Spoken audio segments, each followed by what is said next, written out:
think that my testimony was clear about the intent, and I think Mr. Kite was here and also talked about the intent.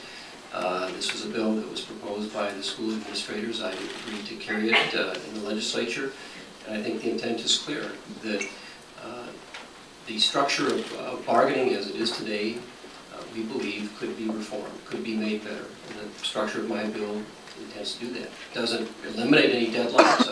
I accept the idea that having deadlines is important. My bill has a deadline.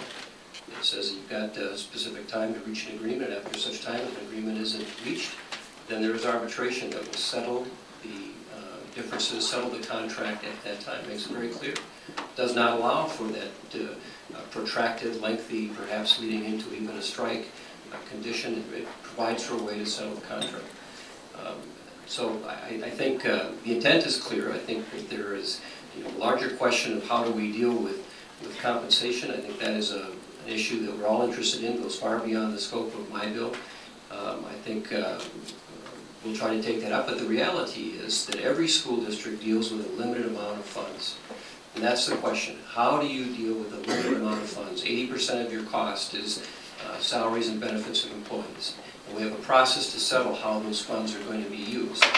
And as a practical matter, do administrators, do schools have the ability to manage those funds? We elect local school board members. They are empowered and charged with hiring administrators to act in the public's interest, to manage the funds that they have. And the question is, do they have the tools that allow them to do that?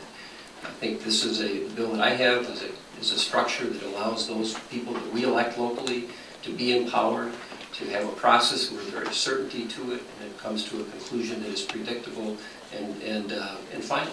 It doesn't say anything about what is the content of those contracts, what is the contract of those offers that are put on the table. The arbitrators have to determine between. Those things can be as up to the whatever the parties involved in the negotiation decide to put on the table. But what it does do is it brings about a process where there is a structure and a finality, and it doesn't bring into play the potential of shutting schools down and as a way of achieving a goal that some of the adults may wish to have in bargain through. That is a thing that none of us want to see happen. I think this is a structure that assures that that does not happen. Mr. Chairman, I have a follow-up.